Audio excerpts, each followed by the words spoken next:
I'm just imagining this civilization light years away going, how are they not picking up our signals, for God's sake? Oh, great, we found one, right? And that's great, and that's all good. It actually contained information, and they're waiting for a phone call back. I had the idea to go really far away from Earth and then look at it with a really powerful telescope and see the dinosaurs. You would need instant travel, but other than that, brilliant plan. Tell us about the Fermi Paradox. The Fermi Paradox is basically saying, well, if the universe is teeming with life, then where is everyone? But what's kind of interesting is that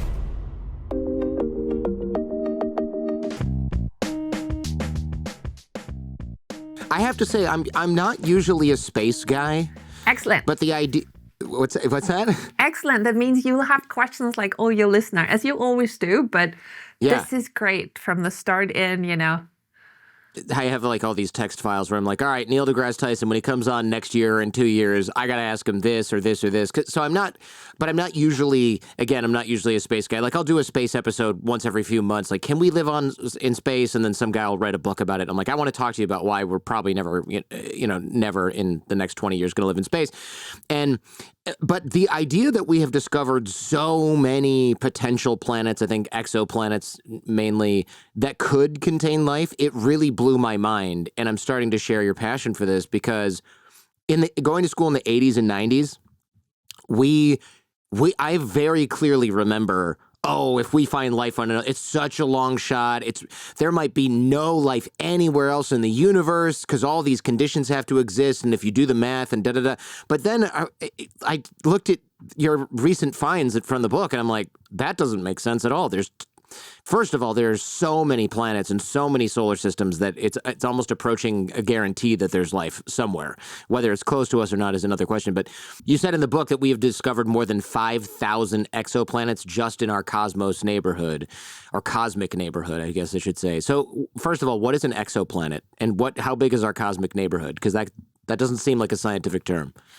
It is not really a scientific term, but I wanted to show how much we have found by just looking at the closest stars around us. That's what I call our cosmic neighborhood.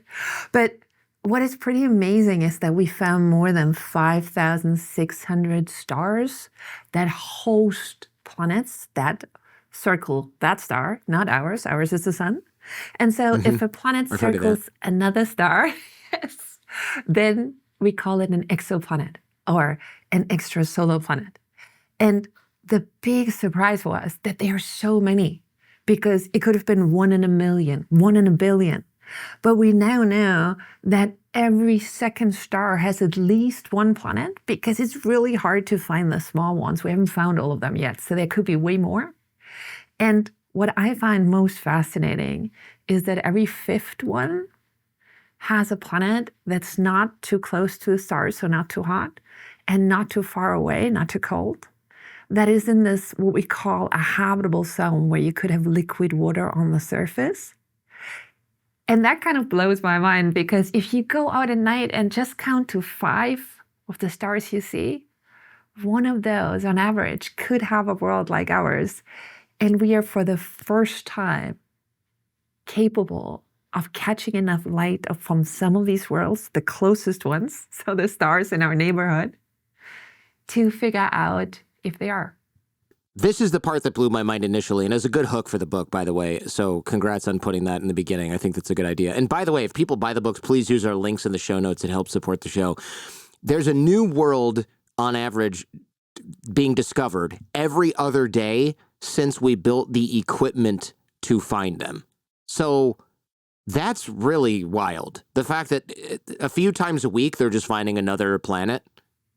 Exactly. And that could continue for a really long time, because like you said, even if we're like, we've kind of exhausted some of these closer ones, but we can't see the small ones. Well, once they invent, higher resolution whatevers, or AI is able to help us, it's like, between all we have to start over and come back close again, because now we can see these really small things we couldn't see before. So we could be discovering a new planet every single day at some point, which is just bonkers if you think about it. It's absolutely... you cannot overstate how amazing that is. And this is why I wanted to share, right? Because I think this is passing us by a little bit, that we live in this incredible time of exploration. Because you could say Monday, planet. Tuesday, Wednesday, planet. Thursday, Friday planet. It's like, and there are 3 totally new worlds that we know about at the end of each week, or 4 really, right? So 3.5. But this is only getting better, as you were saying, because with bigger telescopes, with more time looking, we can find smaller worlds. We can find worlds that take more time to whiz around their star, because we can only see them currently, or most of the time. The way we find them is when they go between us and their star and block out part of the hot stellar surface from our view. So we just have to stare at those stars without blinking to see when they become a little bit less bright, to know that they have a companion, that I have a planet. And you were saying in school, and it was the same for me, when I was in school, we were like, oh, maybe they're planets, maybe they're not. It's such a long shot. But we have actually changed our whole understanding of the cosmos in this respect, that there are so many other stars out there. And when I talk to my daughter, we usually say, like, the sun is a star, as you said, we know that the one star that we all love is our own sun, our star, but those other stars are also suns. Sun is a name, so the other stars have different names, and these are planetary systems, but it's basically the same. The star out there, these are other suns with their worlds, and for the first time ever, we are in a place where we can spot them, where we can do some inventory, where we can do exploration, even so we don't have to ships to get there yet. We can catch the light and read it. So there are billions of stars in the Milky Way galaxy alone, which for people who don't know is the one that we happen to be in. And there's billions of galaxies as well, I assume?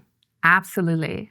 And so if you go 1 out of 5, and you have 200 billion stars in our galaxy alone, you have billions and billions of possibilities that there could be a world like ours. And I don't know if there's life in the universe, but the biggest surprise would be if we find nothing.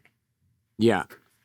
It seems unlikely. I mean, just by sheer probability, having no life in the universe would be like, and someone's done the math on this, I wish I had looked it up, that would be like rolling a pair of dice and getting double sixes every time, 10 million or billion times in a row. That's like the likelihood that there's no life anywhere, at all. And so now it comes down to the question, can we find it? Right, can we find it? And so when you look at the Earth, and so when I called the book Alien Earth, I was thinking about these worlds around other stars, but also our planet through time that kind of resembles an alien world. If you were a time traveler and you would step out of, let's say, the TARDIS from Doctor Who, right? And do bring an oxygen mask, because the composition of the air on our planet changed so that there was no oxygen initially. So you wouldn't be able to breathe or survive if you open your time machine. But it would be like an alien world. There would be no Himalayas that are made, because the continents crash into each other and form this majestic hills and mountains. And even the stars, because they move individually, the star constellation that we're familiar with wouldn't be there at the beginning of our world. So it would be a real alien world in a way, if you didn't know it was ours. Because what would you use to say this is our own planet? And if there's no Himalayas, you're not, what are you looking for, Starbucks at that point? Yeah, or the, the hand of the Statue of Liberty, as we have in the Planet of the Apes, that's only a tiny time frame that you can actually find those. Exactly, yeah, it's like a fraction of a second, essentially, in the geological terms. You mentioned before that the planet has to be close enough to their sun or their star that there's liquid flowing water, so not farther away, not so hot that it's all evaporated. Why do we think all life needs liquid water? I mean, I guess mammals and stuff do, but life on Earth does, but does that water have to be on the surface? Great questions. So first, we go with what we know. And if you look at the Earth, all life needs water. And then you can argue that other liquids could also work. And we have some really cold moons in our solar system, like Titan. where we're sending a quadcopter. It's one of the moons of Saturn. And we're hoping we're going to find some kind of organics that might indicate that life could be on another base because it's much colder there. So there are ethane and methane lakes. But if we just go back and say all life that we know so far requires liquid water, then that's our first goal of finding liquid water to provide these circumstances. But it could be subsurface, it could be under a huge ice layer, or it could be trapped in a kind of, I don't know, cave somewhere on the bottom. And so what we get back to is, could we find it? Because if it's free floating on the surface of a planet, then it doesn't impede any gases to go into the atmosphere and change the atmosphere. So I, from very far away with my telescope, can spot those signs of life. If it's under a huge ice layer or deep down under the surface, I probably won't see it. And so our search for life is there life? And then which part of that can we actually spot with our telescope? Because we don't have a Starship Enterprise yet, even so I'm hoping the engineers are hard at work at that. That's incredible. So we might see a planet where we go, oh my gosh, there could totally be life there. You know what? It just looks like a big ice ball, nothing to see here. And then until we find technology that can look into that ice remotely, we got nothing. But we might be able to look underneath and find that it's just teeming with life. There's just a shell on the outside. That's crazy. Exactly. But this is why it's so good that we have such a big number, right, of planets to spot, because we know for some we'll miss it. But with the numbers that we found, they just seem to be in our favor, right? This is where we were saying maybe, the bigger surprise would be if we find nothing, but there's always this big but in it. We need life that changes its whole planet, like life did on Earth, to spot it. Because if it didn't, if it's subsurface or if it's kind of hidden, then we can say, ooh, interesting planet. But for now, a question mark. Mm-hmm.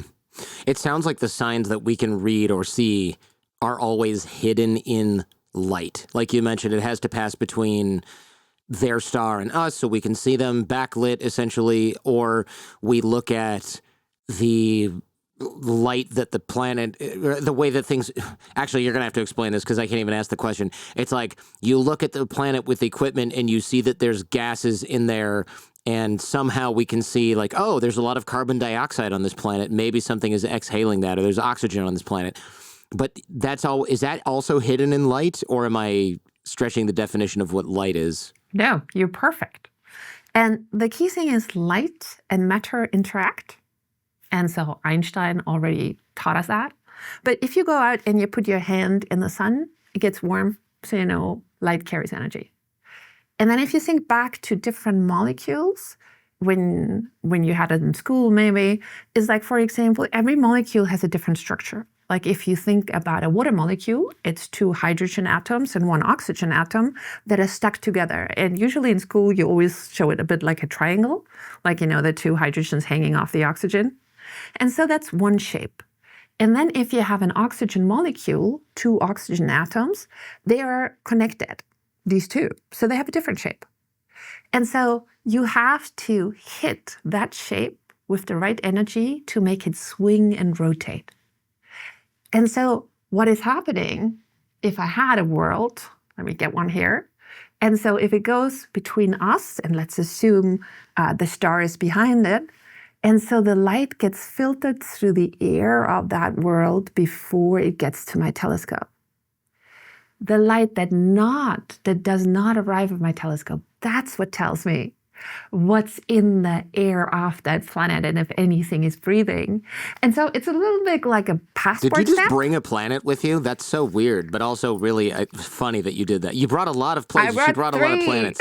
with different colors, because one of the things that I'm trying to point out is that when we have another planet, even if it's an alien Earth, it doesn't have to look exactly like a carbon copy of ours. Mm-hmm. And this is not really a cool exoplanet, but I found some Earth globes in different colors. And so you take what you get, but it basically shows that even an Earth-like planet could be very different. And so, yes, I brought some, and they are light, and I can even juggle with one of them. Not 3. I'm working on that. I don't know if that's juggling. But 1. Yeah. Yes, it's not juggling yet. I'm working on it. So the good thing is this is mostly a podcast, so only people who go on YouTube will see the desperate attempt of trying to catch it again. If you are listening and not watching, you have missed nothing. She threw one up and caught it.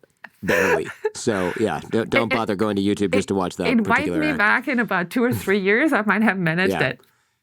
It's so funny that you brought 3 plastic planets. Tell us about the Fermi Paradox, because this is kind of... I have so many questions about this, and I think a lot of people... This is the endless debate, right? Is there life? What are the probabilities? Can we ever contact them, etc.? I always find this endlessly fascinating.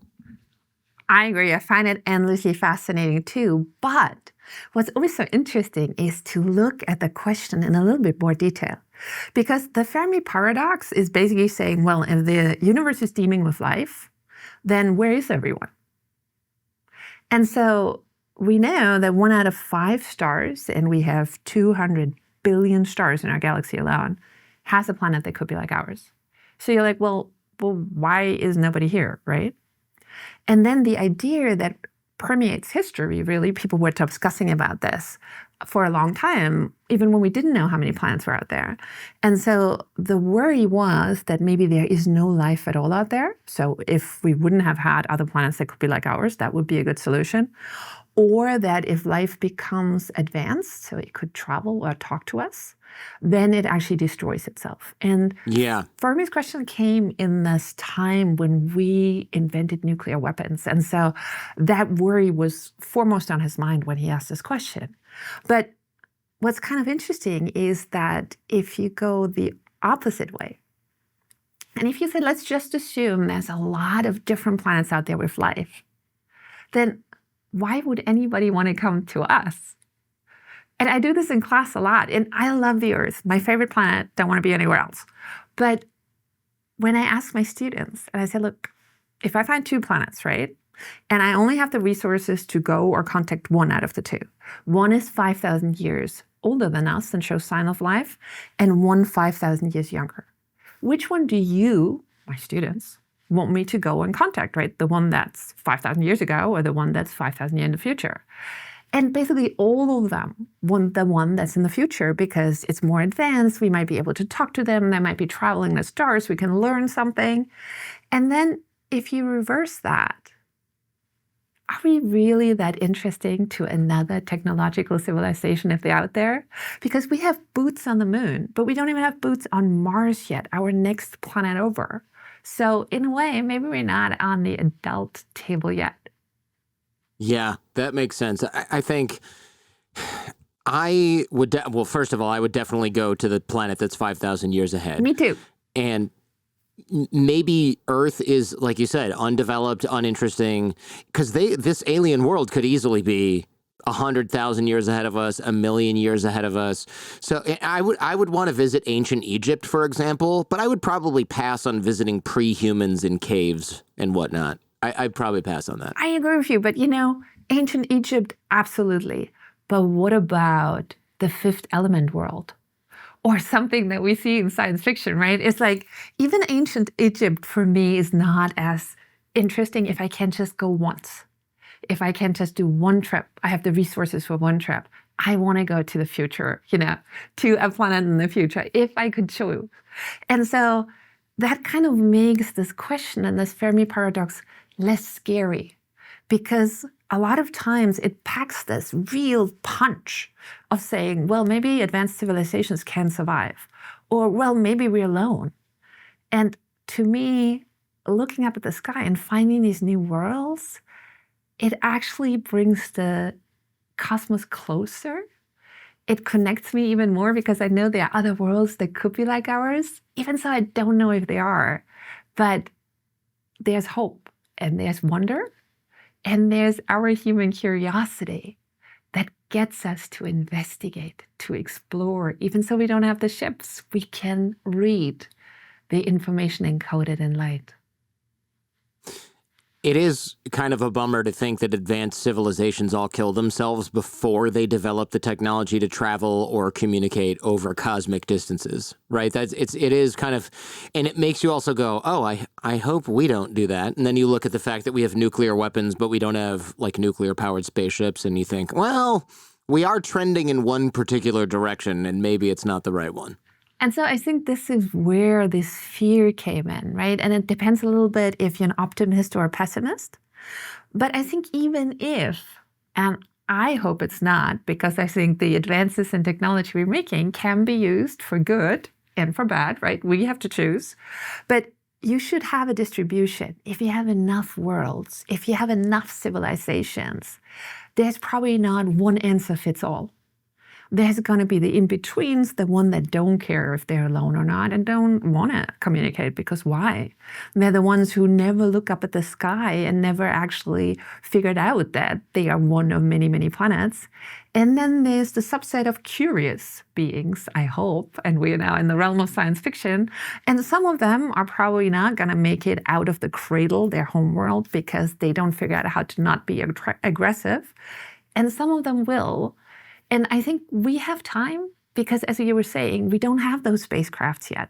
So maybe there's evolution that still needs to happen because, if you're on a spacecraft and you're like on a tiny space and with other, let's say 6 people or 20 or 25, you'd better be a peaceful civilization because you probably don't have anybody left when you land on the other side if you're not.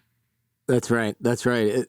And I also wonder, how would we communicate with aliens? I think you mentioned this in the book. It might be like us trying to talk to a jellyfish. And but it could, I mean, what about science and math? Are those universal languages? It seems like we're all bound by physics, mostly the same physics, probably the same physics, at least so far. Absolutely. Whenever we look through the universe, the laws of physics hold. So math holds, physics holds, and then let me just say, in the center of a black hole, there's kind of a singularity, so we don't have all the information yet. We don't know how the laws change when gravity becomes so high, so that's just a caveat. But generally, everywhere else, the laws that we know of physics hold. And also the chemistry we see is the same. This is also why would life be based on water, right? Because carbon, water, and oxygen is everywhere. So chances are that if you're at the right distance from the star, there is a liquid that's water. But further out, as we said before, it could be a different liquid. But the carbon scaffolding seems to be really, really versatile and important. So this is why, even though life on the Earth is carbon and water, it might not be as narrow a view to look for life somewhere else. But I completely hijacked your question because you asked something completely different, and I went off rail with the things. Yeah. I appreciate that. I'm more like, simplify this for me. Like that movie Contact with Jodie Foster. Oh yeah, Have you How seen We that? Could Talk. Absolutely. Yeah. And so basically I brought this example of jellyfish in because absolutely, the idea, movie Contact, amazing movie, right, is this, we're going to put mathematical frequencies out, like or signals that have prime numbers, right? Numbers that do not occur in nature. We have to find something that doesn't occur in nature. And it stands to reckon that a civilization that could communicate and travel the stars needs to understand math and physics to be able to do that. So we have a commonality, even if everything else could be different. And I mean, like, they could look different. Even maybe the chemistry of the body is different. Maybe the solvent is different. But the commonality of the laws of physics and the language of math should be there. So absolutely. But sometimes that makes it sound so easy, right? We send prime number frequencies out, and then there's a prime number frequency comes back. Great. Contact established. But how do you communicate? And so I love the show you've done about how to effectively listen and communicate, one of the earlier shows in your series. And it's so hard for people on this planet, same species, maybe even same country, to actually not misunderstand. And so I brought this example of a jellyfish in just to show my students a jellyfish evolved on the Earth, right? You can see it, you could touch it, maybe don't, but I can't communicate with it. It's not to say that nobody can, and there are amazing scientists who try to communicate with dolphins and whales, right? And maybe they'll get to jellyfish. But it is not a simple problem. And if you've seen Arrival, or if you've read the novel that Arrival is based on, this movie where these big spaceships land, and then it's basically the biggest problem we have is communicating, learning their language, not misunderstanding what they're trying to tell us, right? And so it's a really beautiful idea that hopefully you're going to find signs of life soon, but the next step, the one you were talking about, the civilizations, the communication, we have so much to learn. But what's great is this learning about how to communicate is probably going to also feed back on how we all going to communicate better, and also with the other species on our planet. And the search for life in the universe, looking at these other planets and exploring them, these other Earths, that teaches us about our own planet too. And so this is why I think this research is not just about, are we alone in the universe? It's also about understanding our planet, getting a glimpse in our potential future when we look at all the Earth, and using all that knowledge to safeguard our pale blue dot.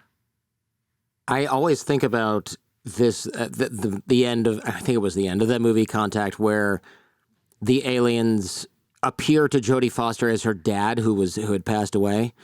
And I was like, just completely confused by that. And then I realized, okay, they're so advanced they can scan her brain or whatever, figure out some memories, something that's going to be calm for her, because her puny human brain can't comprehend the actual form of this alien life. Like, they had sort of figured it out because they were so advanced that they were able to tell us how to build that machine or whatever in the movie. And you're right, we could be jellyfish to that extraterrestrial life, or they could be jellyfish and we can't get to them because we're not there yet. And it's so interesting to think about. Jellyfish language signals coming through our planet like since forever, and we just haven't figured them out because we don't know how to speak jellyfish.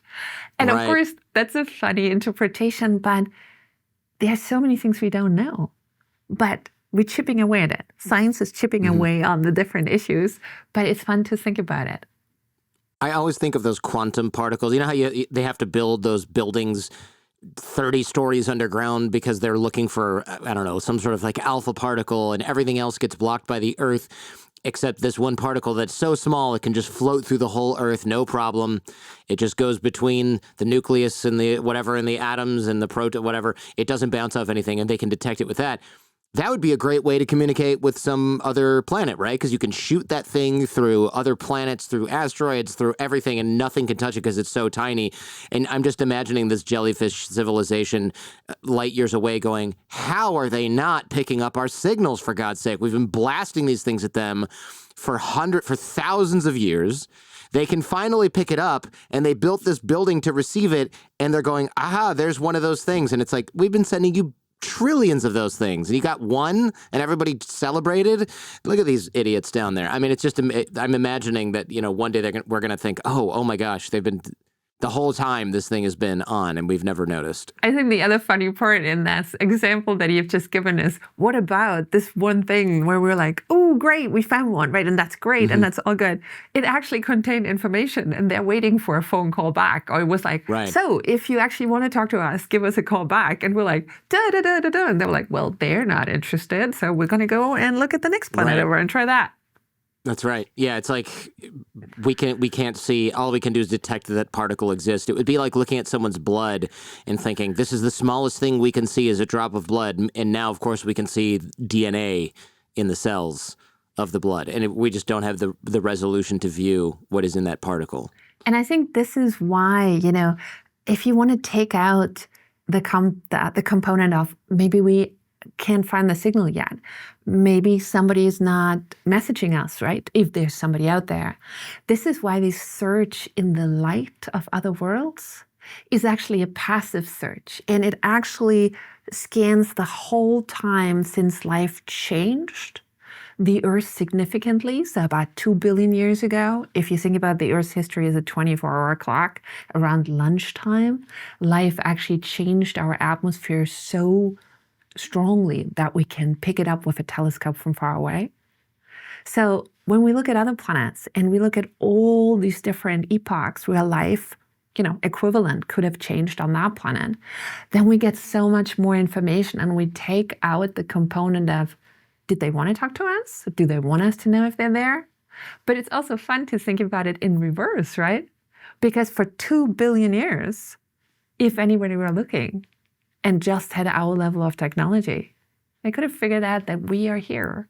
And then I wonder what they're thinking, right? It's like, why are they not picking up? What are they doing to their climate? Oh, okay, they fixed the ozone hole, but oh my God, what are they doing now? So it's kind of funny to think about it like a reality TV show in a sense, and just hope that we are good protagonists that will make it.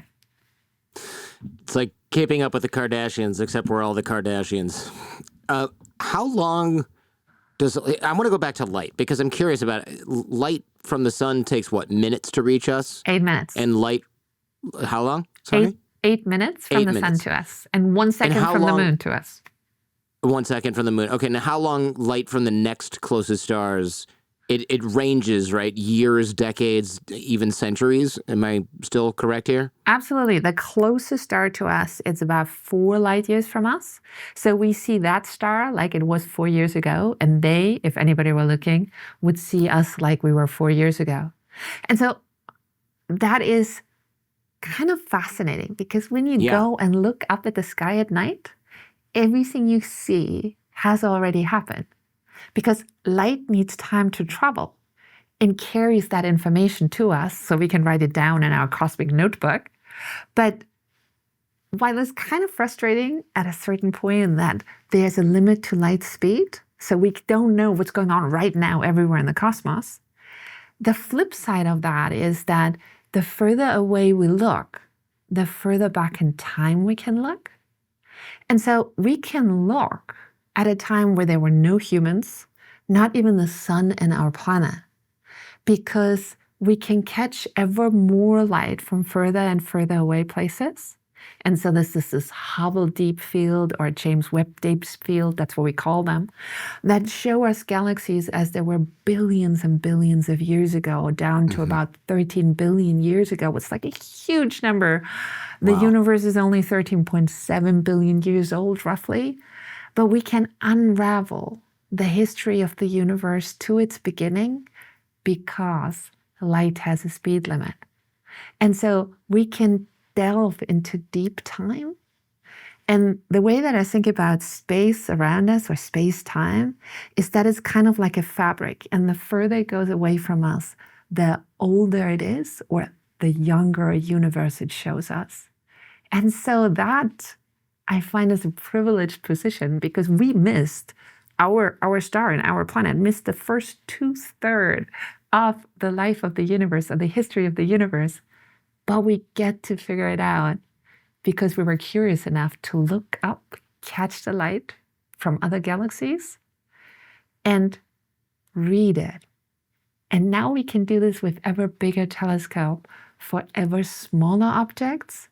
And so from galaxies, we go to stars, we go to planets, we go to Earth-sized planets.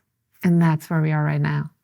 When I was a kid, I had the idea to go really far away from Earth and then look at it with a really powerful telescope and see the dinosaurs. There are admittedly a few holes in that plan. You would need instant travel, but other than that, brilliant plan. other than breaking the laws of physics entirely, the second half of the plan might have worked.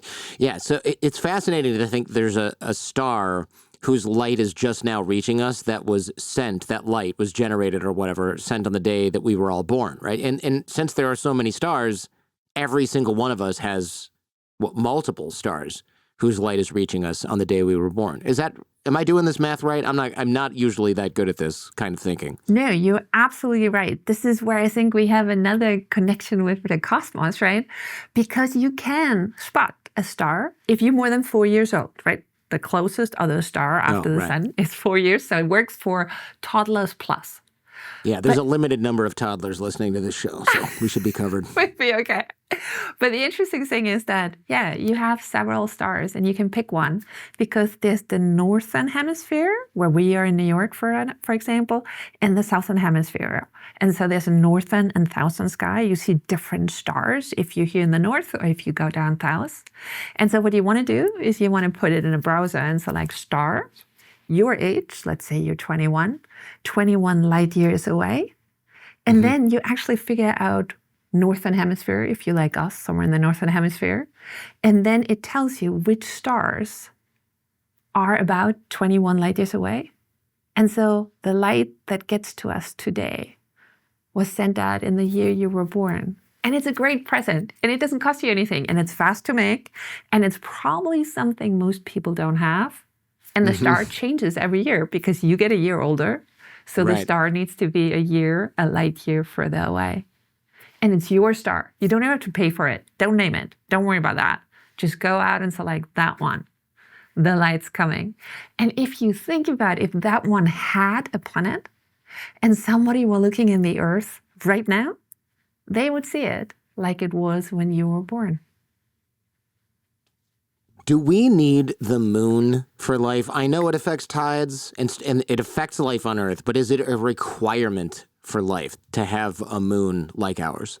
No, because life evolves for the condition it finds. Right, That's what we know. And even if it were hard, if the season changed a lot because there is no moon or a very, very intense season, life would be able to evolve for it when it gets out of the water. We think it started in water. Or if it's on the bottom of the ocean, it wouldn't care how intense the seasons are on the surface. So for you and me, for us, the moon's really important because it stabilized the seasons on the Earth. And this is what we evolved for. Mm-hmm. But if we didn't have a moon, we would have evolved for something else. Yeah. No, I had no idea it stabilized the seasons on the Earth. All right. It stabilizes the axis of the Earth. I see. And so that's why the seasons, if the axis of the Earth, the seasons come because the Earth is basically, if you think about it, if it's a leaning axis, the part that leans towards the Earth, if you want, it's a sphere, right? That one is summer and the other one is winter. And so if that axis changes a lot, so it goes from 0 to 23 and back, then the intensity of the seasons would change during that. But the moon stabilizes this tilt compared to our star. So we go around and the seasons are pretty much the same. Gotcha. Okay. So yeah, the last thing we want is the whole world is just Texas in July and Texas in December, right? It's just, you don't want that. Don't want, even Texans don't want that, right? It would be extreme to extreme. You're getting my list of Neil deGrasse Tyson questions, and I hope you don't mind. Why do we need carbon for life? I read the very scientific book by Michael Crichton called The Andromeda Strain, which is clearly science fiction from the 90s. But I think, and it's been a while, it's been like 30 years, that was a silicon-based life form. And I think it was a virus or something like that. But basically people would die and they would get sick and then their lungs were full of sand because it was replicating in their lungs. But the whole premise was it was a silicon-based life form, not a carbon-based life form. So is that just nonsense, or is it possible that we have something like that? Or is carbon kind of like up there with water where we think, okay, this probably is a requirement for life?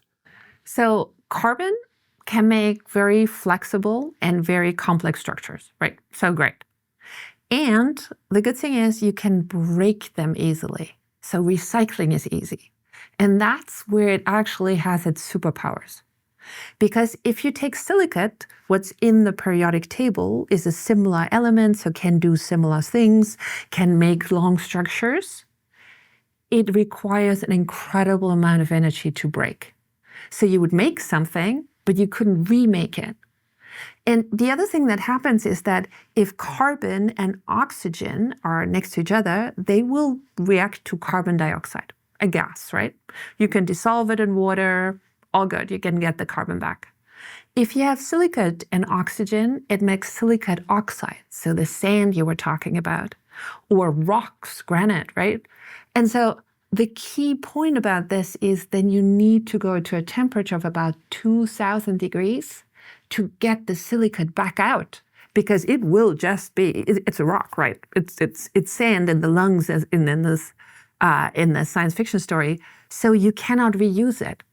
So you basically use it, and then you would have to require so much energy to recycle it to do something else. And everything we know about life is that it tries things, and then, ooh, this didn't work, so it tries something else. And so with silicate, instead of carbon, you would start to get into this situation where nothing is left for you to try because you have no building blocks anymore that you could use. Unless somehow that element's just being manufactured over and over. But then you'd have the carcasses of all the other things just laying around everywhere. Piling up. Yeah, interesting. Tell me more about how we can see if there's life on other planets using light. I mean, you mentioned the telescope. If there's giant things on there, we can see them walking around or something like that. But you have a really interesting, I'd never seen or heard of anything like this. In the book, you talk about growing life in a lab and then using, I guess, the same or similar instruments that we use over distance in space to see if we can detect, I guess, gases that life gives off in the test tube or whatever you've used to grow the life in the first place. That's really interesting, right? So you grow some sort of moss or whatever in a little dish that's enclosed, and then you aim a tiny Hubble telescope at it, and you say, oh, if I zap this laser towards it, it turns green. Let's aim that at a planet and see if it turns green. If so, there's a bunch of carbon dioxide or whatever on that planet. Am I close? It's even easier than that. You're absolutely Really? close, but it's easier than that because the way that I like to think about it is, think about an algae bloom, right? You could have a world covered in, let's say, red algae. All the oceans are tomato soup colored, kind of. So that would look to my telescope like a red planet. But I know that life has many different colors and pigments, so the biopigments make those colors. And so what I need to do is I need to figure out which biopigments life does, which colors life is. And so this is where we get back to my lab because I'm an astronomer, right? So I actually don't usually grow things and I don't grow them very successfully. But what's really important is I don't want to miss signs of life if they're out there. And so if they're just a little bit different than the green plants that I think about when I go outside in my garden, or like the flowers or trees, whatever you want to think about, then I don't want to miss it. And so if you, for example, walk through Yellowstone National Park, you see these gorgeous colors in this hot sulfur springs. They're actually different kinds of life. They are maps of biota that just is happy to live and strive under different conditions than you and me. And so what we're doing in the lab is we basically try to make as extreme and as complete and as diverse a set of life. And then I have an amazing colleague who's a microbiologist who grows this way better than me because I kill most things that I grow, that grows these organisms. And then we put them in, I call it like a high-tech device, our rucksack. We put those flasks in the rucksack and walk to the other department, the remote sensing department, where we can, as you said, a small Hubble or a small, whatever the next telescope is going to be like, the Habitable World Observatory or the extremely large telescope. But we basically have a look at it and say, if this was the dominant life form on another planet, if we had a huge algae bloom on another water world, for example, how would it look to my telescope? Would I be able to spot it? And so we make a comparison chart, if you want, a database of what life can look like, informed from everything we know here on the Earth, and then say, okay, and this is what it would look like to my telescope. And so it reverses that when I have the information now from my telescope, I can actually look and see, ooh, does it look like this? And it works for gases right now. So, for example, oxygen is produced by life on the Earth. You want to see water. You want to see a gas that reacts with oxygen. So the golden fingerprint for life is oxygen with a reducing gas, just means it's a gas it reacts with, like methane. Oxygen plus methane makes CO2 and water. So if I find huge amounts of oxygen and methane in the atmosphere, in the air of another world, then I know something is making both of these gases right now because they react with each other and they would produce CO2 and water. And this is how I then say, well, for this amount of oxygen, CH4, methane can come out of volcanoes or from life. But for the amount of oxygen to be there while the methane's there as well that react with it, I have no other explanation than life.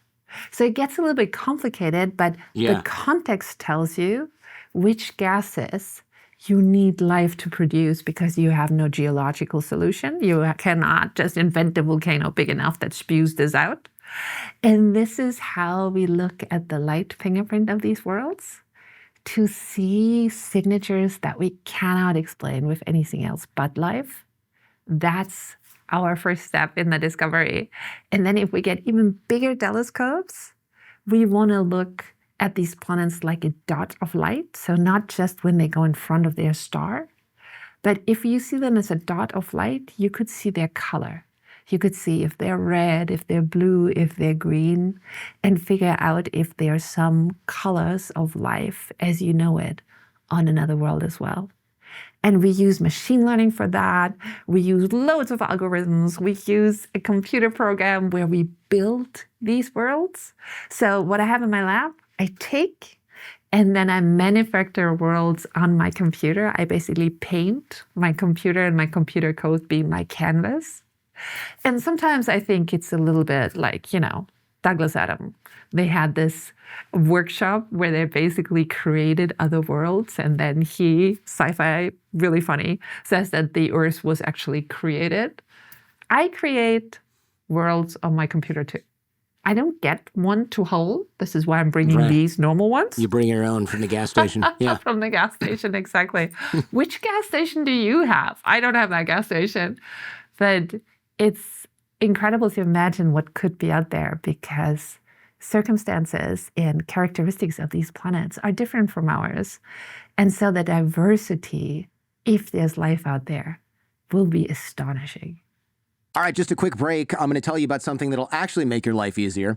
If you're thinking about starting a business or you already have one and maybe logo or branding design is not your strong suit, you're going to love Design.com. With Design.com, creating a standout logo is as easy as it gets. You just pop in your business name and your industry, and in seconds, you're going to get thousands of custom logos to choose from. Every design is handcrafted by top designers and exclusive to Design.com, so you're getting something unique. Once you find a design that you like, you can customize the fonts, the colors, the layouts to make it yours. Then you download all those assets and you're good to go. And Design.com doesn't just stop at logos. They've got tools to help you create all of your branding materials, from website to social media posts to business cards, all perfectly aligned with your brand. If you already have a logo, you can upload it and you get instant access to thousands of design templates that actually match your brand's look and your color scheme. So this tool saves you a lot of time. It lets you focus on growing your business instead of getting stuck in the weeds with marketing materials. With a 4.8-star Trustpilot rating, Design.com is legit amazing. It's run by a friend of mine. The company's been around for a while. They really do care about their customers.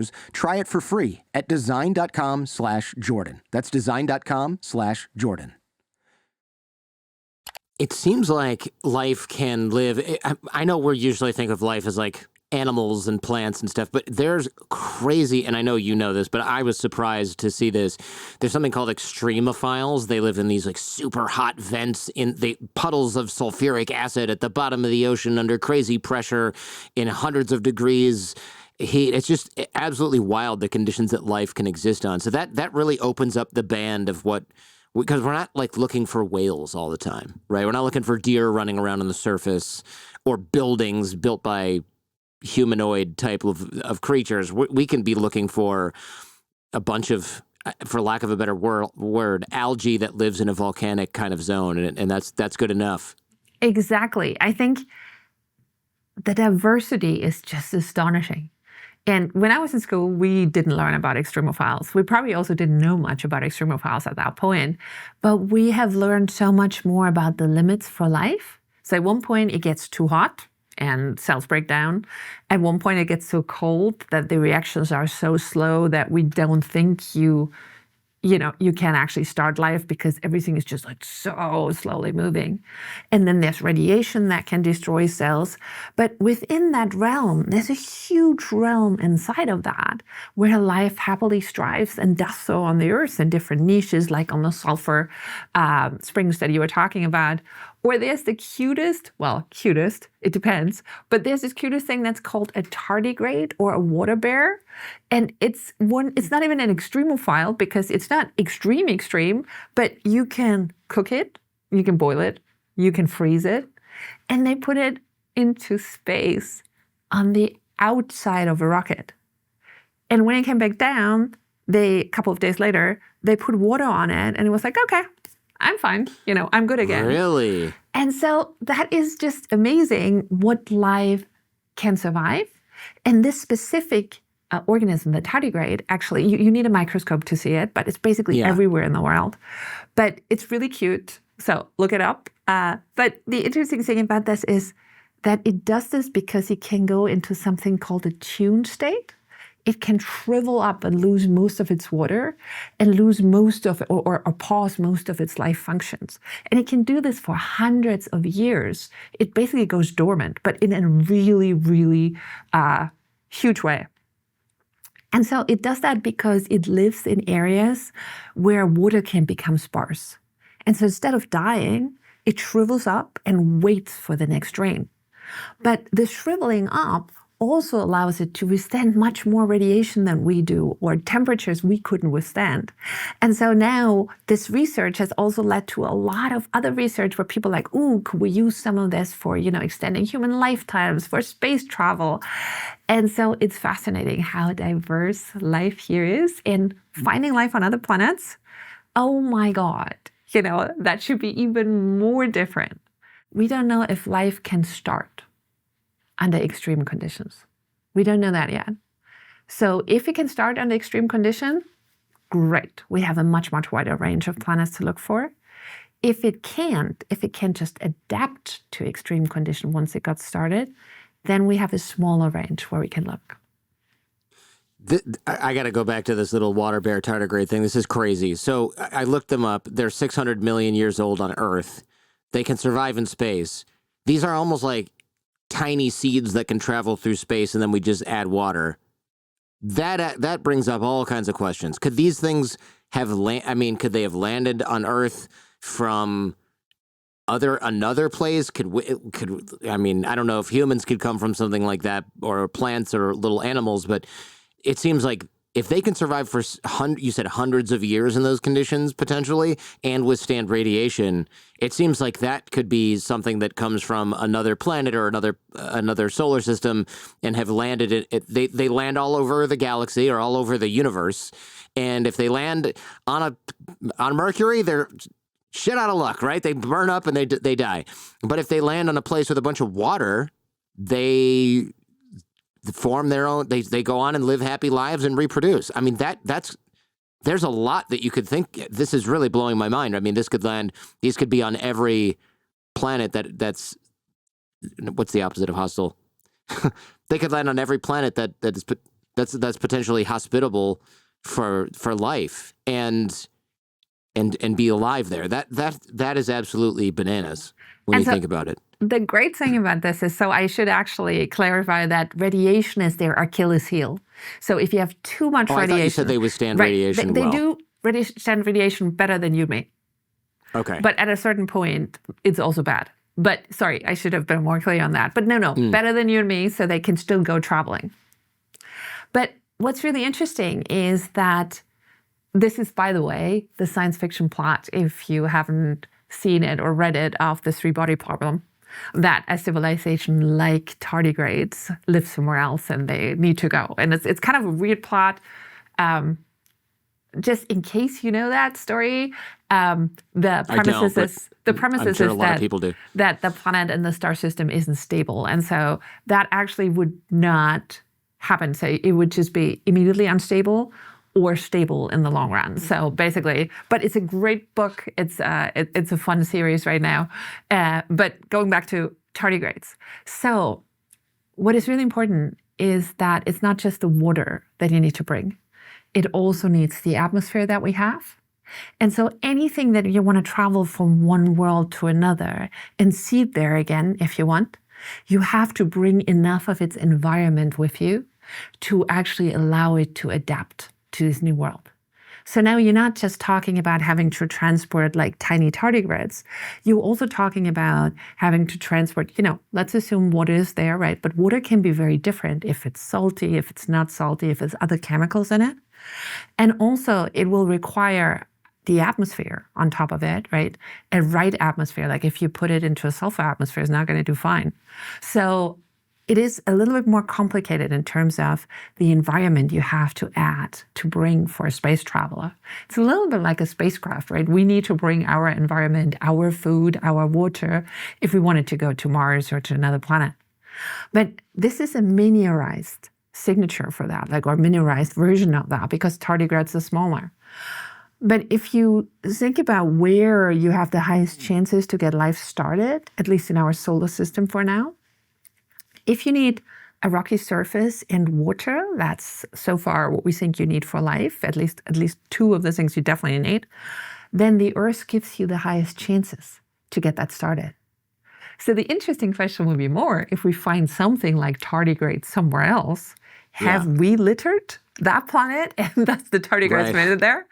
And another fun part is, like, we actually shot some tardigrades onto the moon, apparently. It was not really sectioned. It was on a private Israeli moon lander. And one of the people who was behind that project said, oh yeah, I actually put lots of tardigrades into this. And then the thing crash landed. So it didn't land like it should. And so now the question is open. Did those involuntary space travelers survive? And if you think about far future, completely hypothetical, there's like alien archaeologists, and I think it's just fun to think about these things, and they find the tardigrades on the moon. They're like, ooh, this species managed to travel all the way to the moon, right? And they'd be like, where's the spacecraft? What's happening? And they're like, ooh, the spacecraft has crashed here. So it's going to be really, really hard for future alien archaeologists to figure out what we did.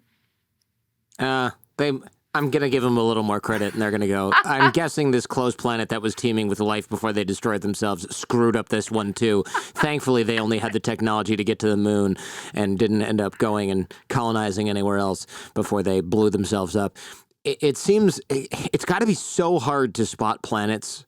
You can tell I'm an optimist. It's got to be so hard to spot planets far away, right? They're small.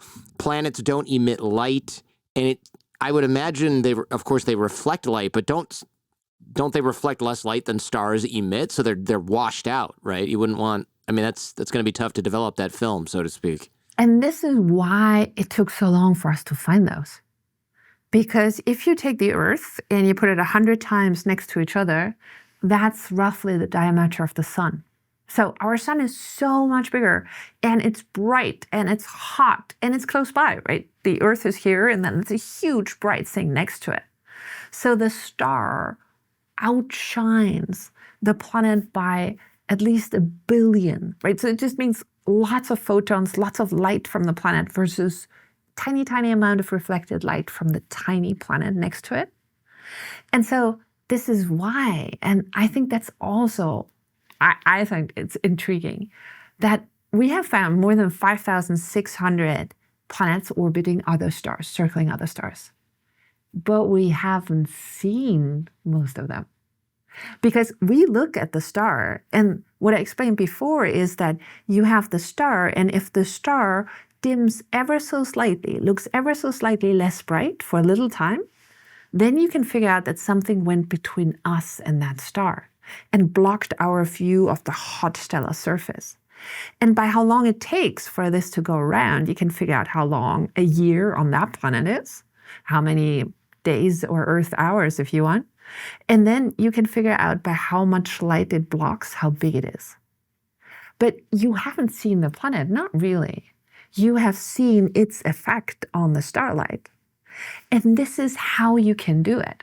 Because you take the hotter, brighter, more massive object in this pair, right? Or in this family of things, of objects, so the big, hot, bright star. And you figure out if these small planets have any influence on its movement, on its brightness. And this is the trick of how to spot them. And so the way that I explain this to my students is, if you go to a park and you see somebody walking a dog, and the dog is pulling in the direction the owner doesn't want to go, you don't have to see the dog to see something is pulling if somebody is leaning back. And so the pull, the gravitational pull of the planet on the star makes it wobble a little bit. And that wobble we can see in the light, or the brightness change if by chance the planet goes between our line of sight to the star. That's what we can see, but it is so hard. I completely agree with you. And this is why it took such a long time to find Earth-sized planets. And the first planets we found were these big, massive Jupiter hot things that just whiz around the star in a couple of days because you find them fast and they're big. They leave a big wobble. They block a lot of the light from the star's surface. And the better our instruments are getting, the smaller and the cooler the planets are getting we can spot.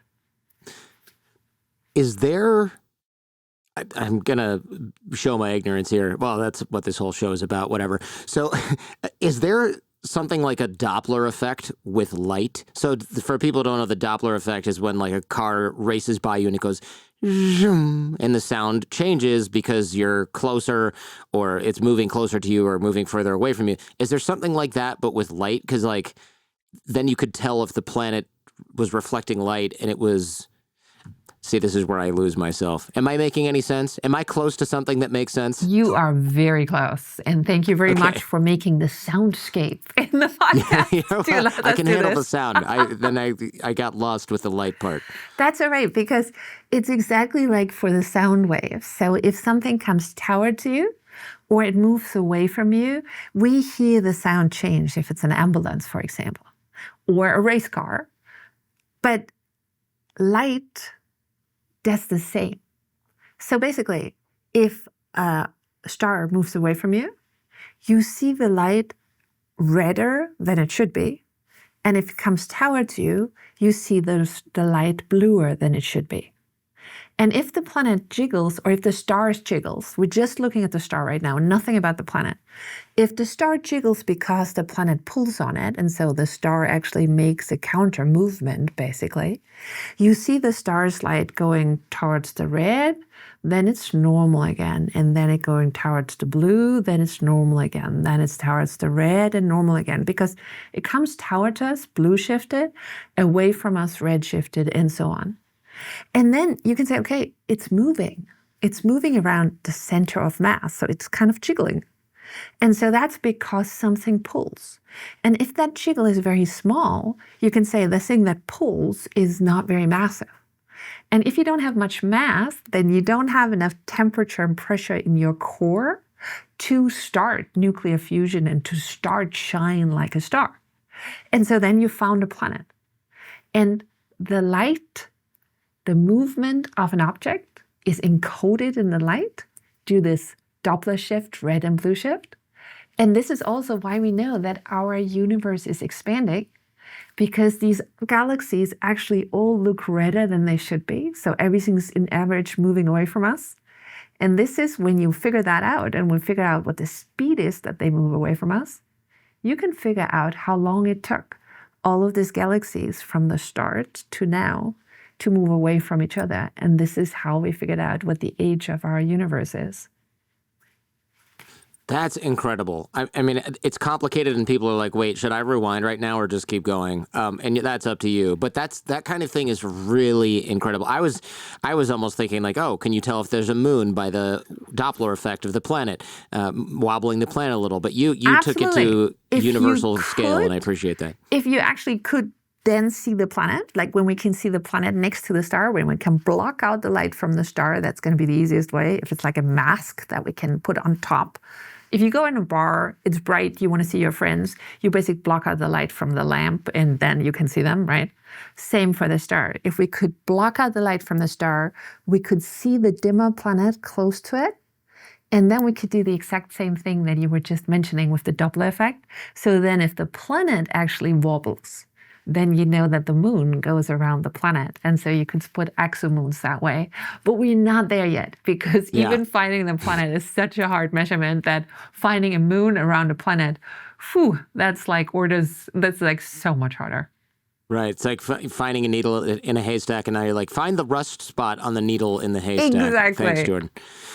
Yeah, I know you have promising candidates. You mentioned in the book Kepler-62 and TRAPPIST, I think 1e or something like that. What makes these planets exciting in terms of what makes them promising? So we found about a couple of dozen planets right now already that are at this right distance, not too hot and not too cold. So a star, think about it like a bonfire. If you get too close, it gets too hot. If you go further away, it gets too cold. There is like a nice region, this habitable zone now I talked about, just at a certain distance from the star. And now, I said, when you see this wobbling or this jiggling of the star, or when you see the brightness change of the star, you can basically see how long does it take the star to wobble back and forth, or how long does it take for the star to become a little less bright, and then come a little less bright again. So you know how long it takes the planet to go around the star.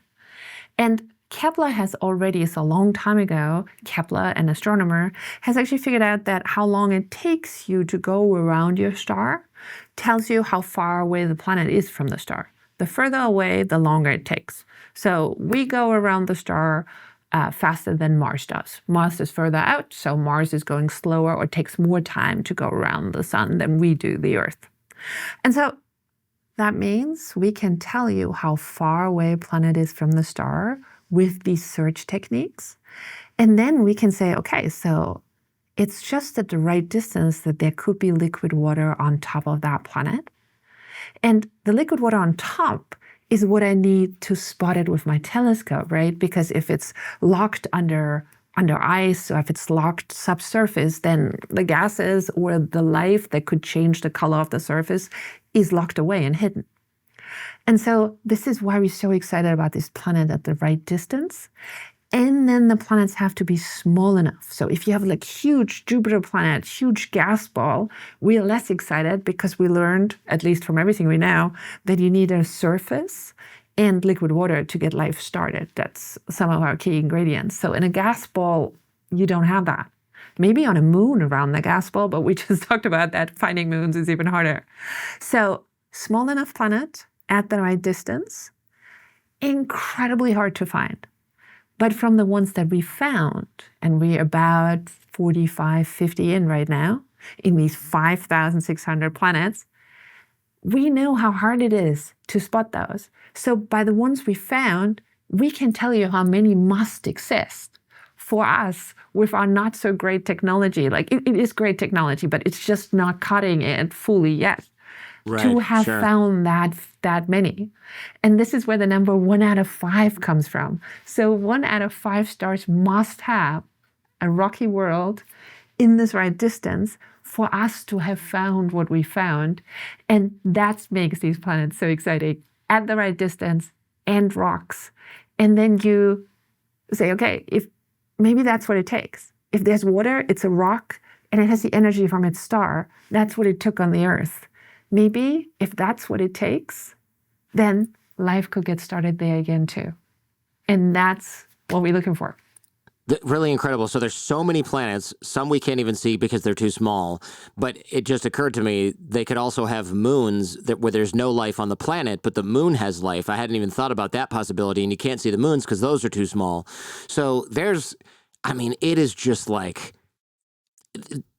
People might say it's unlikely there's other life out there, but from reading the book, it seems like there's just a near certainty that there is, because there's so many things in the Goldilocks zone on so many different stars, the habitable zone.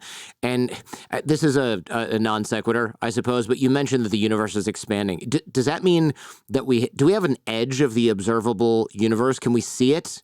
Or is it just theoretical, or is there no edge and it's something you can't explain? Where it becomes really fascinating, right? Remember I said that when we look further away, we look back in time? Yeah. So you have to, if you have that question, and it's a great question, you have to now mesh time and space, because everything is embedded in space and time at the same time. Mm-hmm. And so basically, the further you look away... That. Okay, it's not just space, right? Because on the Earth, you could say, okay, you get to the edge of the table and you fall off, right? There's an edge. Right, that's what I'm thinking. Right. The edge of the universe, there's some sort of like weird wall thing, force field, can't get past it at the end. Yeah, no, we haven't found any of this, but the further away we look, so towards an edge that you want to see, the further we look back in time. So we're actually not hitting any edge of the universe, we're hitting the beginning of time. when the I universe feel like I was need to roll up a joint, but continue. This has now become the Joe Rogan podcast. Oh my God, I'm You're happy going to have to hit this blunt. So when you look at the sky, light needs time to travel. Good. Let's say we go 2 billion light years away, right? We look 2 billion light years away. We look back in time 2 billion years. Now the universe is only 13.7 billion years old. So because time and distance are combined or correlated, I cannot look any further than these 13.7 billion light years away. Right, okay. God, it's so hard to wrap your mind around that. It's really great though, right? Because it's so interesting, but it's so hard for my puny human brain to comprehend this. This is really... Okay, while we're there, let me do unbelievable. Let me do one more. It's going to be harder, but more fascinating. Okay, blow your mind. So, the Big Bang, I cannot explain this well. Okay, and nobody can explain it as well because it's kind of a very weird thing. It was an explosion of space-time everywhere at the same point in time. So it's not an explosion like we think one point out, okay? And so, what that means is, me here at this part of the universe, I have an observable horizon of the universe that's about 13.7 billion years old, right? And then things move, so these things that were there 13.7 billion years ago are now somewhere else, all of that. But let's just go with, I have my horizon, how far I can see because of the age of the universe. But if you go hugely far away, outside of this horizon that I can see, and you put somebody there who would look too, they would have the same size horizon, but their horizon and our horizon would never have to intersect. And so this tells you, when you were talking about is there edge of the universe, if this can exist, if there can be billions of people or of places with different horizons that never intersect, it's infinite everywhere. Yeah. So basically, because I was going to say, is there a center where we're like, the Big Bang happened and this was the point at where it happened and everything expands from that? No, there's no center of the universe. Everywhere is the center of the universe at the same time somehow. Right. And so what's really interesting is it took us a while to figure this out because it looks as if everything is moving away from us, right? And so then you could say, ooh, we were the center, right? But it's not. It's mostly like, think about it a bit like a raisin bread, where when the yeast dough expands, I don't know if you know what a raisin bread is, but in Germany and Austria, I know what raisin bread is. Now you're in my zone of genius. All right. And so when this thing expands in the oven, right, every raisin moves away from every other raisin. It's a little bit tricky because a raisin bread also has a center, but if you just jump on one of the raisins in this raisin bread, all the other raisins around it look like they move away from it. But if you jump on another raisin, all the raisins around it look like they move away from it. So it's your point of view that basically determines what your horizon, observable horizon, cosmic horizon is. And there is no reason to think that somewhere completely different outside of our horizon, somebody else, if there's life out there, wouldn't have the same horizon, but that just doesn't intersect. And so that gets you into this realm where you were just saying, now we're starting to blow our mind. It's fascinating that human curiosity figured that out, right? Because you wouldn't think that we look at the stars, and we haven't done this for such a long time, like humankind.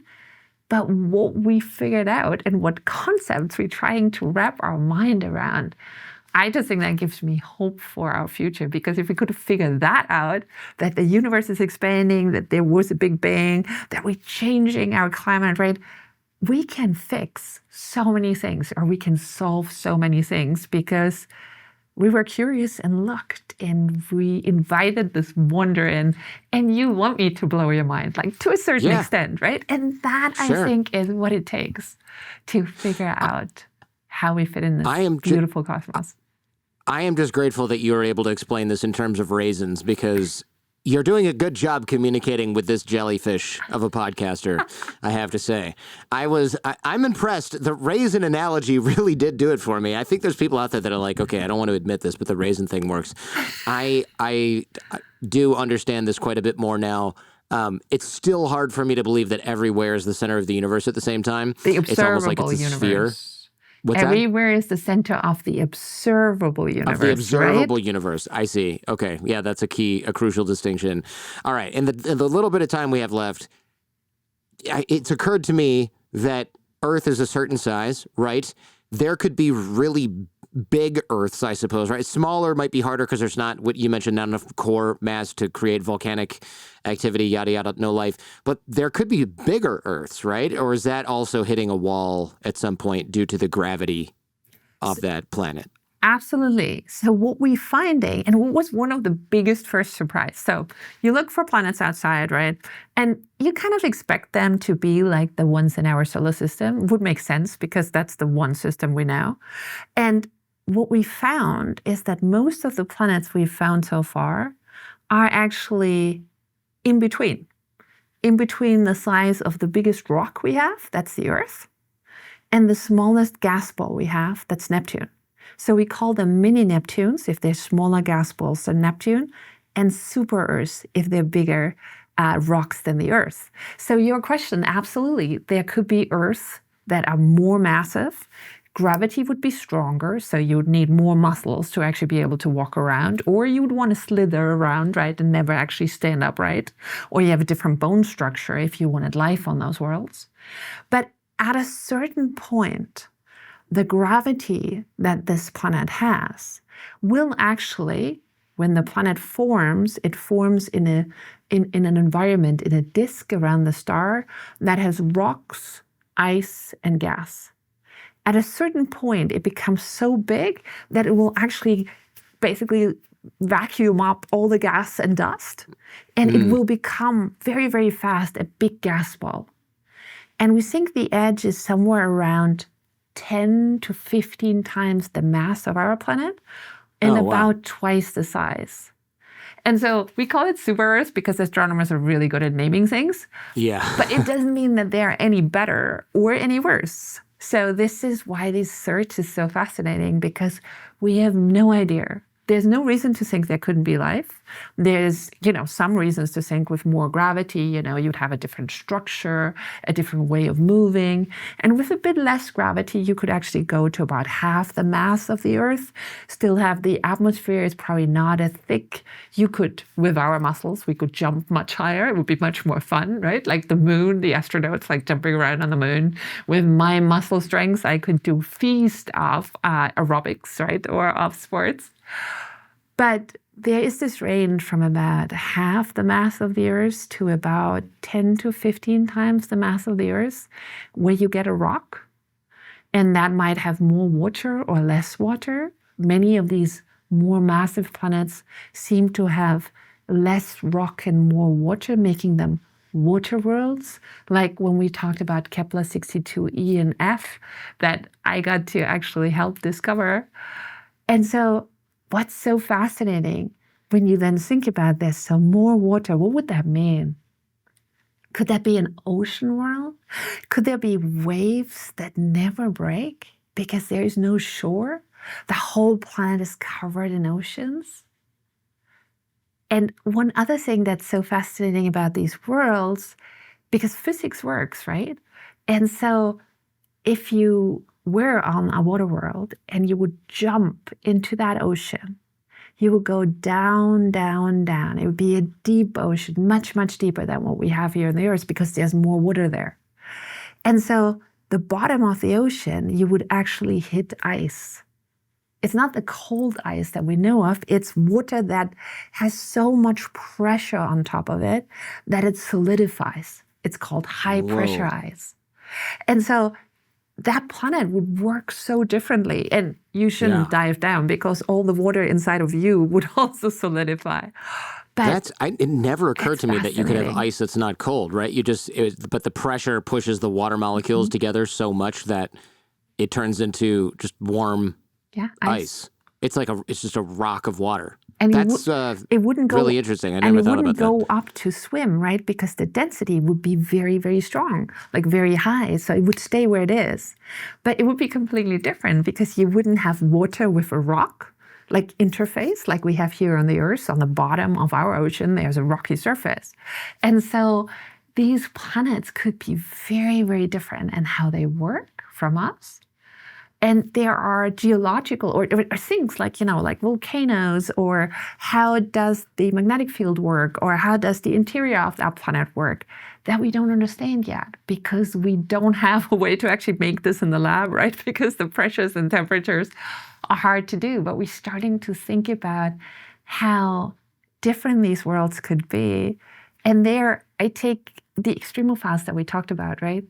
Extreme is in the eye of the beholder, because I always think like these extremophiles would like look at humans and like, oh, poor guys, they don't have any acidity. They have like only this measly temperature range. And so maybe other worlds that look very bizarre and weird to us, if there's life there, that would be the norm there. And they would be like, oh, that planet around this yellow sun, there can't be no life because they don't have enough pressure to do it. That's true. They're looking at us and they're going, oh, all that water and that oxygen, there's no way everything there just doesn't oxidize immediately. Yeah, no way. Okay, I know there is a such thing as a planet without a star, rogue planets. I'm guessing there's no life because there's no star, so there's no sort of energy there. I mean, I guess it remains to be seen, but still. So let me throw you a curveball. What about planets with more than one star? Does that exist? I'm talking about like Tatooine from Star Wars, where Luke Skywalker is from. Can there be a 2-star solar system? Absolutely. Or planet? Yeah? Actually, 50%, like half of the stars out there, have a stellar companion. So double solar sunrises and double sunsets are not as rare as you might think, because there are planets that actually orbit those too. And I got to dive into science fiction in the book too, where it was like planets maybe even better than the science fiction worlds. And I know I'm getting myself into all kind of troubles here, but it was pretty funny because Tatooine was, of course, one of the ones with 2 stars. And a friend of mine then actually accused me of ruining Star Wars for him forever, what I did not do on purpose, because my one question was like, where's the second shadow on Tatooine? Yeah. Whoops, didn't think of that. But, we can fix that. CGI, now everything works. Yeah. But there are actually systems where you have a planet that goes around 2 stars, but there's another stellar pair that orbits in the same system. So quadruple star system. So you would have the double sunset and double stars at sunrise and double sunset, but you would still have 2 close by stars that belong to your system too. So it can get much more interesting and much weirder than the sci-fi worlds that we have imagined so far. Would having more than one star increase or decrease chances for life? I'm guessing decrease, because now it has to be in the Goldilocks zone of both stars, so that's just added complexity. There is added complexity, but if those 2 stars orbit very close to each other, and then the planet just goes around both of them, then it's actually not as hard. And so we find a lot of planets around double stars. So the jury is completely out if there's any good or bad effects that would happen to that, except for beautiful sunrises and sunsets. Man, I love your passion for this. It really comes through in the way that you speak about this stuff. And it's funny, I want to note that when I called you, it was the day of the eclipse. And it was really clear that this is like 100% your thing. And you were born for this, and it's an honor to have you bring that passion to this show. And I thought this is especially funny that you travel across the country, you saw a rocket launch, you bring your kid to this rocket launch and to the eclipse, and afterwards it's like hibachi, you go to some hibachi place. The daughter remembers the onion volcano that the chef made. That's what she took away. I know, the thing is like, for every parent out there who takes their kids to rocket launch, right, when they're small, do not go to the Japanese place after, because the cool onion volcano will actually outpace, the amazing impression. But I keep reminding her, and I think it's just great that we get to take our the young people in the world to this adventure because it's their world coming up. It's refining these worlds. Somebody has to study them. Somebody has to figure this out. And science is so much fun. And I think this is what we sometimes don't get to convey. You get to travel. You get to figure something out that nobody has ever figured out before. And you get to do that with a team of people from everywhere. So I love science for that, and now I get to talk about the passion and share it, so I love that part too. Dankeschön. Really appreciate it. Great stuff. Mind-blowing as usual, and I really appreciate it. And so does everybody else who's stuck with us this long, that is. Thank you so much for having me and for the great questions and for helping with communicating with the jellyfish. Thank you for checking out this entire episode on YouTube. If you want to follow up on this topic, check out our podcast feed or visit us on our website at jordanharbinger.com, where you can learn more about our guest and dive even deeper into what we discussed today. And remember, YouTube only has about a quarter of the episodes that we release here on the Jordan Harbinger Show audio feed. Any podcast app should have us. Check out the links in the description where you'll find access to all of our shows that don't appear on YouTube, such as Skeptical Sunday, where we debunk topics like crystal healing, GMOs, conspiracy theories, homeopathy, tipping, and even lawns to find out if they're backed by science and or logic. Also, our Feedback Friday episodes where we help people escape from cults, get raises at work, and take all manner of questions from you, the audience, and some of that stuff is dicey. Every episode of the Jordan Harbinger Show has something useful that you can take away and apply in your own life and help you navigate what I know can often seem like the overwhelming and paralyzing challenges of modern life. Thank you for watching, and remember to like, comment, and subscribe.